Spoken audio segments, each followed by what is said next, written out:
Kisah Sang Penakluk. Lanjut lagi, jangan lupa like, komen dan share cerita ini ke media sosial yang sahabat punya. Terima kasih. Bab tahun 1571 sampai tahun 1773.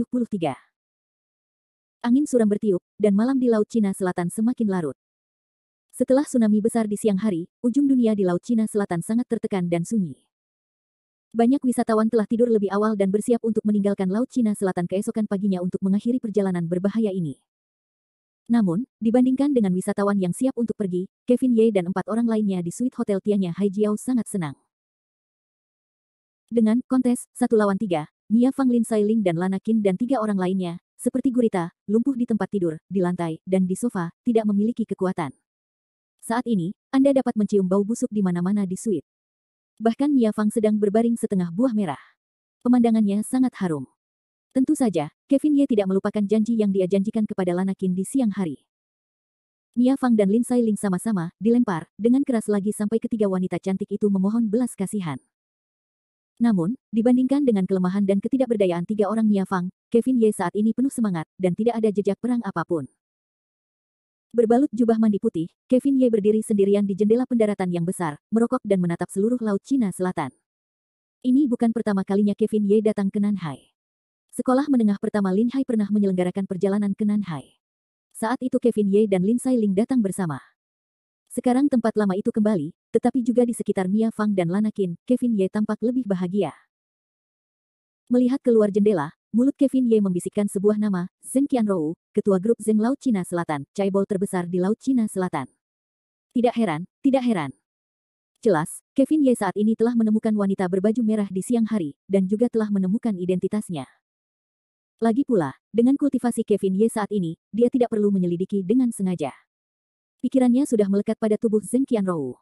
Hampir tidak ada usaha untuk mencari tahu tentangnya. Meskipun identitas Zheng Qianrou telah ditemukan, Kevin Ye masih belum dapat menemukan satu hal, Zheng Qianrou ini adalah orang biasa. Meskipun keluarga Zheng dikatakan sebagai caibol terbesar di Nanhai, mereka hanya orang kaya. Semua orang di keluarga Zheng adalah orang biasa. Apa yang Ye Xiuluo ingin dapatkan dari keluarga Zheng? Kevin Ye saat ini benar-benar tidak mengerti untuk apa Ye Xiuluo melakukan ini. Dan dalam meditasi Kevin Ye, tetapi bukan solusinya, Lin Sailing di belakangnya cukup berdiri. Saat ini, tubuh bagian atas Lin Sailing sepenuhnya berwarna merah, bagian bawahnya terbungkus selimut, berdiri di belakang Kevin Ye sambil tersenyum lebar. Lengan putih seperti akar teratai tiba-tiba memeluk pinggang harimau Kevin Ye dari belakang. Sepasang tongkat siong renyah Hunyuan menempel di punggung Kevin Ye, lalu tertawa konyol. Lin Sailing adalah pemilik bunga pertama yang dipatahkan oleh Kevin Ye setelah pertarungan panjang. Dengan kemampuan perbaikan bunga teratai putih yang kuat, dia pulih jauh lebih cepat daripada Mia Fang dan Lana Qin. Akan menjadi kepala kecil yang lembut di pundak Kevin Ye, Lin Sailing saat ini seperti anak kucing yang pintar. Mengendus napas Kevin Ye, Lin Sailing masih memperlihatkan lidah ungu dari waktu ke waktu, dan berjalan dengan nakal di leher Kevin Ye. Untuk godaan Lin Sailing, Kevin Ye tersenyum tipis. Kemudian dia mengulurkan tangannya dan menyentuh tubuh Lin Sailing. Dia berkata, "Kenapa, gadis kecil itu baru saja melempar cukup banyak? Apakah kamu ingin bertarung 300 ronde lagi?" Setelah mengatakan itu, senyum Kevin Ye tiba-tiba berubah dan menjadi ambigu. Dan Lin Sailing tersenyum penuh cinta, menjawab, 300 ronde cukup. Setelah berkata, Lin Sailing berkata dengan emosional, "Berapa banyak ronde tidak cukup denganmu?" Setelah menyelesaikan kalimat ini, wajah Lin Sailing juga memerah, menundukkan kepalanya, sepertinya ini adalah kisahnya dan Kevin Ye mengucapkan kata-kata yang paling berani dan paling lugas. Dan Kevin Ye berbalik dan berkata dengan lembut di ujung hidung Lin Sailing, "Kamu benar-benar anak kucing yang tidak bisa makan cukup." Meskipun Kevin Ye dan Lin Sailing mengucapkan kata-kata menjijikkan ini, mereka memiliki pemahaman diam-diam dan tidak melanjutkan, karena Lin Sailing tahu bahwa Kevin Ye memiliki hal-hal lain untuk dilakukan malam ini. Mengenai hal-hal yang mereka sukai, mereka memiliki waktu bertahun-tahun untuk berdiskusi dan belajar bersama, jadi mereka tidak terburu-buru saat ini. Terlebih lagi, Mia Fang dan Lana Qin belum pulih, jadi Lin Sailing tidak ingin memanfaatkan ini, untuk menghindari kedua orang jahat itu menertawakan diri mereka sendiri makan sendirian di masa depan. Sambil berjinjit, dengan lembut Kevin Ye memesan satu gigitan, meskipun sekarang Kevin Ye tidak bisa memakannya, tetapi kecanduan mulut itu baik untuk Lin Sailing. Setelah minum sedikit air, Lin Sailing membungkus dirinya dengan selimut, lalu Lin Sailing pergi ke depan lemari anggur, mengeluarkan 2 cangkir kristal dan menuangkan 2 brandy, satu diserahkan kepada Kevin Ye, yang lain untuk dirinya sendiri. Harus dikatakan bahwa Lin Sailing memang yang paling lembut, perhatian, dan pengertian dalam pikiran Kevin Ye. Setelah meneguk anggur, Lin Sailing bertanya, "Pasang surut, apakah menurutmu mereka akan beraksi malam ini?" Yang disebut mereka di mulut Lin Sailing secara alami merujuk pada orang-orang di Aula Surah. Orang-orang di Aula Surah bertindak dengan cara yang aneh dan kejam. Selama mereka menginginkan sesuatu, mereka tidak akan melepaskannya dengan mudah. Ini juga gaya kerja Ye Xiuluo yang konsisten. Namun, atas pertanyaan Lin Sailing, Kevin Ye menggelengkan kepalanya dan berkata, "Aku tidak tahu. Menurut akal sehat, kita telah mengalami kegagalan di siang hari. Hari-hari ini, orang-orang di Aula Surah seharusnya lebih nyaman. Setidaknya, mereka tidak akan memulai sebelum kita pergi." Dunseng, Kevin Ye melanjutkan, "Tetapi orang-orang di Aula Surah tidak pernah bermain kartu menurut akal sehat.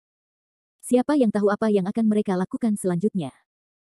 Lin Sailing mengangguk dan terus bertanya setelah hening sejenak, "Bagaimana dengan wanita itu? Apakah ada sesuatu yang istimewa tentang wanita itu?" Wanita yang dapat membuat Aula Surah peduli seharusnya bukan orang yang sederhana. Kevin Ye sekali lagi tersenyum kecut dan menggelengkan kepalanya dan berkata, "Kamu salah. Dia masih orang biasa.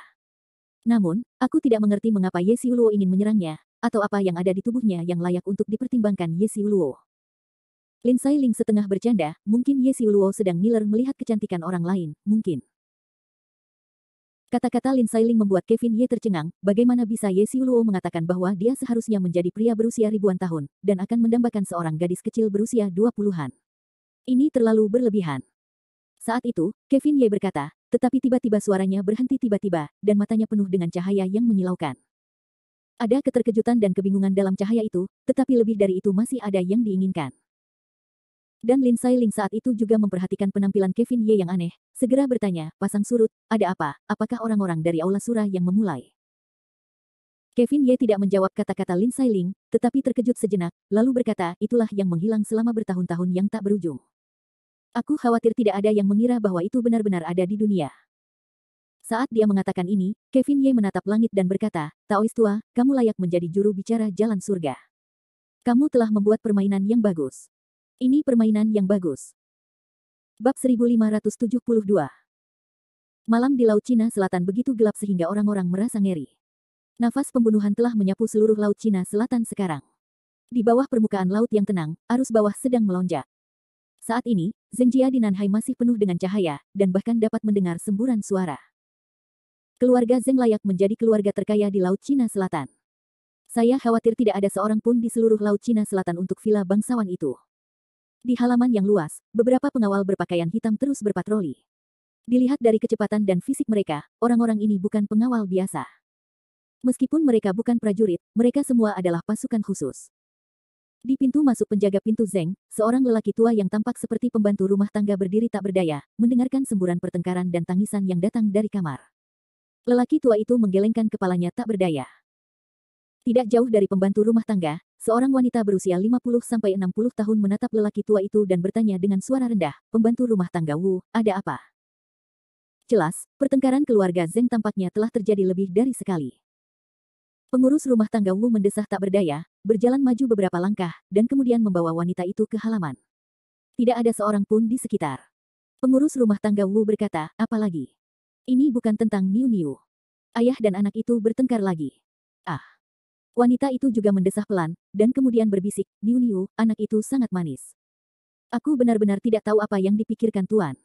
Mengapa kamu harus membuang anak ini? Anak yang malang." Ya, meskipun wanita tertua tidak akan mengatakan siapa ayah Niu Niu sekarang, dalam analisis terakhir, bukankah anak ini adalah darah wanita tertua?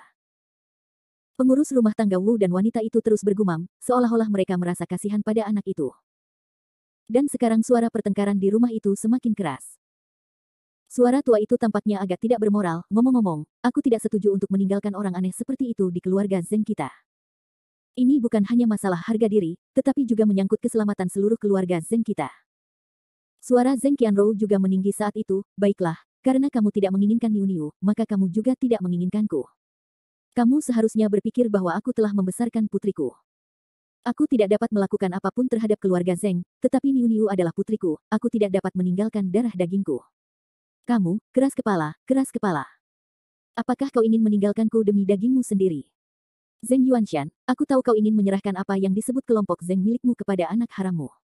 Itulah sebabnya kau mengincar ibu dan anak kita di mana-mana. Jangan khawatir, kelompok kotor.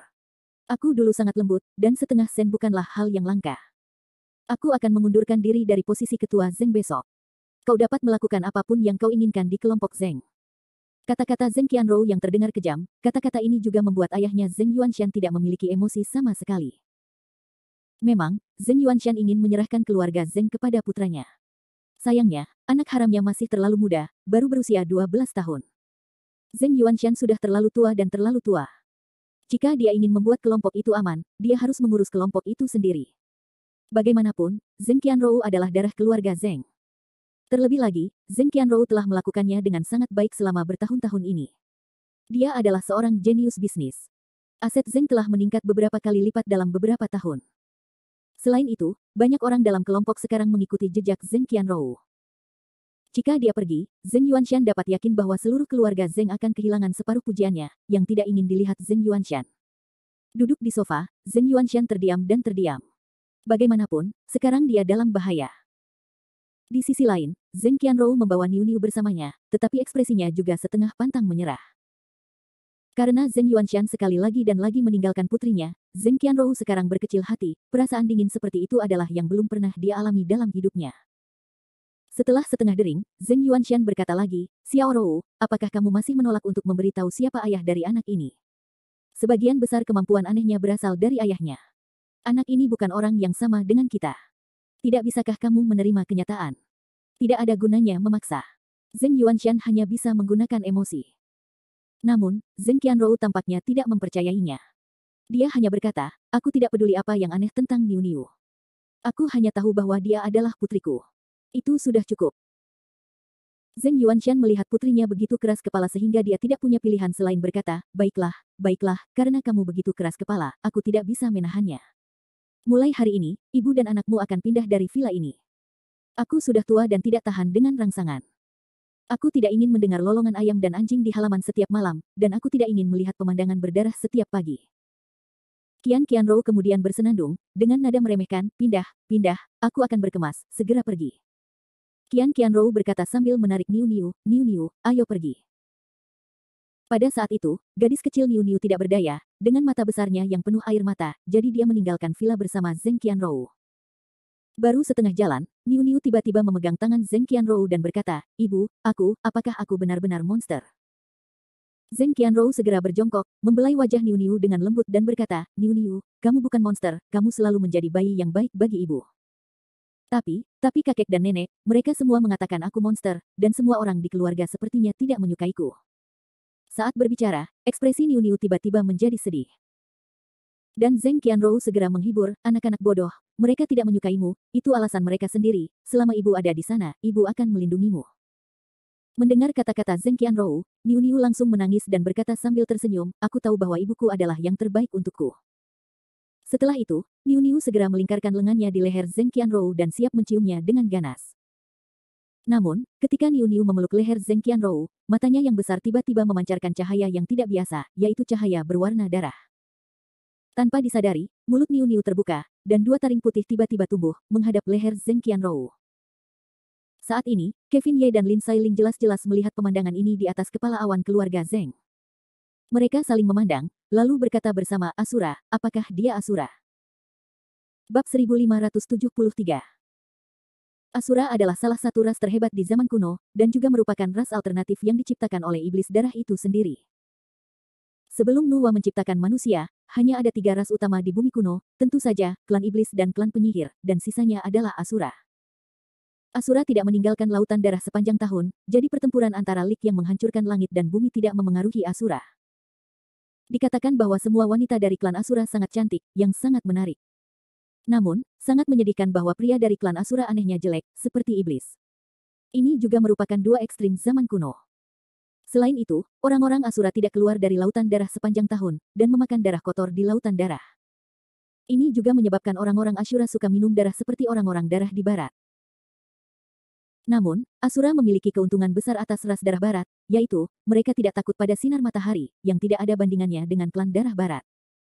Kevin Ye tidak pernah menyangka bahwa gadis kecil yang diselamatkan di siang hari itu sebenarnya adalah anggota klan Asura. Terlebih lagi, dia tidak menyangka bahwa Asura akan memiliki darah di dunia. Namun, dengan kecerdasan Kevin Ye, dia segera menyadari bahwa gadis bernama Niu Niu itu seharusnya bukan warisan kuno dari klan Asura, tetapi buatan Ye Xiuluo. Di seluruh dunia manusia, untuk pertama kalinya Kevin Ye memikirkan Ye Sura, yang memiliki hubungan dengan iblis darah dan Asura. Saat ini, Kevin Ye menatap Lin Sailing dengan wajah terdiam. Dia tidak dapat berpikir bahwa lelucon Lin Sailing menjadi kenyataan. Gadis kecil bernama Niu Niu ini adalah darah Ye Xiuluo. Memikirkan hal ini, hati Kevin Ye seperti 10.000 kuda lumpur rumput yang berlari kencang. Bagaimanapun, menurut garis keturunan dunia manusia, dia dan Ye Xiuluo sama-sama berasal dari keluarga Ye, dan Ye Xiuluo adalah lelaki tua yang bahkan lebih tua dari Chiba dalam hal senioritas. Dia meninggalkan garis keturunan seperti itu di dunia manusia. Menurut garis keturunan, Kevin Ye masih harus memanggil gadis kecil itu nenek. Bukankah itu trik yang hebat untuk menggeser dunia? Dan dalam hati Kevin Ye mendidih, tidak puas hingga ekstrim pada saat yang sama. Taring Niu Niu telah menusuk Zheng Qianrou dengan keras. Namun, Kevin Ye dan Lin Sailing tidak bermaksud untuk berhenti saat ini, karena ibu dan anak itu telah bersama selama bertahun-tahun. Jika Niu Niu benar-benar dapat menyakiti Zheng Qianrou mungkin sudah mati di dunia ini. Tepat saat Niu Niu hendak menyentuh Zheng Qianrou, cahaya keemasan tiba-tiba menyelimuti tubuh Zheng Qianrou. Cahaya yang tak terlihat itu tidak menyilaukan. Orang biasa tidak dapat melihatnya. Namun, Kevin Ye dan Lin Sailing dapat melihat dengan jelas di atas awan. Lin Sailing saat itu bahkan sedikit memuja cahaya itu dan kehilangan kesadaran. Setelah menyentuh cahaya itu, Niu Niu segera tertidur, dan tidurnya nyenyak. Melihat putrinya dalam pelukannya tidak bersuara, Zheng Qianrou dengan lembut memanggil 2 kali dan berkata, Niu Niu, Niu Niu. Melihat Niu Niu tertidur seperti ini, Zheng Qianrou tersenyum ramah dan berkata, anak ini pasti ketakutan di siang hari. Lupakan saja. Biarkan dia tidur sebentar dulu. Sambil berbicara pada dirinya sendiri, Zheng Qianrou menggendong putrinya dan pergi dari vilanya dengan tergesa-gesa. Tampaknya dia tidak terlalu memperhatikan rumah yang telah ditinggalinya selama 20 tahun. Dan saat ini di atas awan langit, Lin Sailing menatap Kevin Ye dengan ragu. Lin Sailing yang setengah lingkaran berkata, baru saja, hanya cahaya itu, cahaya itu. Jelas Lin Sailing telah menyadari sesuatu, tetapi dia masih belum yakin, jadi ini hanya berharap untuk bertanya kepada Kevin Ye hasilnya. Kevin Ye menganggukkan kepalanya dan berkata, ya, apa yang kamu tebak itu benar. Itu adalah benda itu. Pada saat itu, wajah Lin Sailing tiba-tiba menunjukkan ekspresi bahagia. Sejak Perang Lik, benda itu telah menghilang dengan jatuhnya Kaisar Timur di bumi negeri dongeng kuno. Beberapa orang mengatakan bahwa dia kembali ke bintang matahari, sementara yang lain mengatakan bahwa dia dan Kaisar memiliki perasaan yang dalam dan memilih penghancuran diri. Namun, pernyataan ini belum dikonfirmasi. Tanpa diduga, mereka tidak memikirkan hal ini, tetapi tiba-tiba di dunia manusia, ini. Lin Sailing mengatakan bahwa kata-kata itu sedikit melesat. Pada saat itu, mata Kevin Ye memancarkan cahaya keemasan dan berkata, aku tidak tahu berapa banyak orang yang menginginkan benda ini. Maha Guru dinasti Yuan dan yang lainnya tidak terkecuali. Mereka dapat dengan diam-diam mengambil benda ini dari mata para Daoguo Hunyuan ini, dan melemparkannya ke dunia manusia seolah-olah tidak terjadi apa-apa. Hanya 1 dari 9 alam yang dapat melakukannya. Implikasi Kevin Ye wajar dan jelas, tetapi, apakah kamu berbicara tentang leluhur? Ya, tetapi siapa Samao tua itu? Pada saat itu, dialah yang menekan kekacauan Lik, dan dia juga menunjuk dunia manusia. Jika dia tidak menghalanginya, bagaimana mungkin benda ini muncul di dunia manusia? Dengan kata-kata Kevin Ye, Lin Sailing menarik napas dingin, tetapi mengapa dia melakukan ini? Bukankah Kaisar adalah muridnya yang terdaftar saat itu?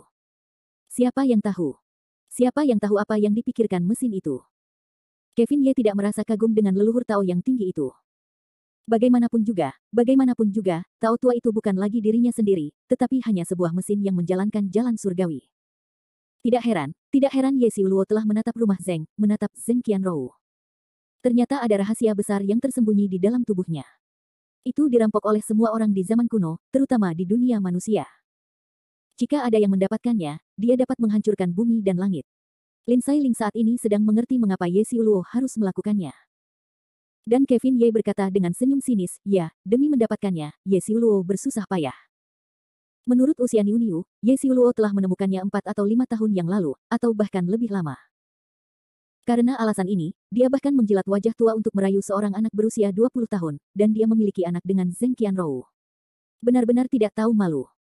Mendengarkan kata-kata Kevin Ye, Lin Sailing berkata, tunggu, naik turun, apa yang baru saja kamu katakan? Niu Niu adalah anak Ye Xiuluo. Bagaimana ini mungkin?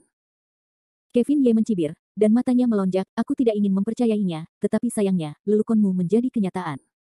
Anak bernama Niu bernama Ye. Ini. Saat ini, tidak peduli bagaimana wajah dia dan Yeling, mereka tidak memiliki hubungan yang nyata. Namun, dalam kemarahan Kevin Ye, dan wajah Lin Sailing tidak percaya, Zheng Qianrou dalam masalah, dan itu adalah masalah yang sangat besar.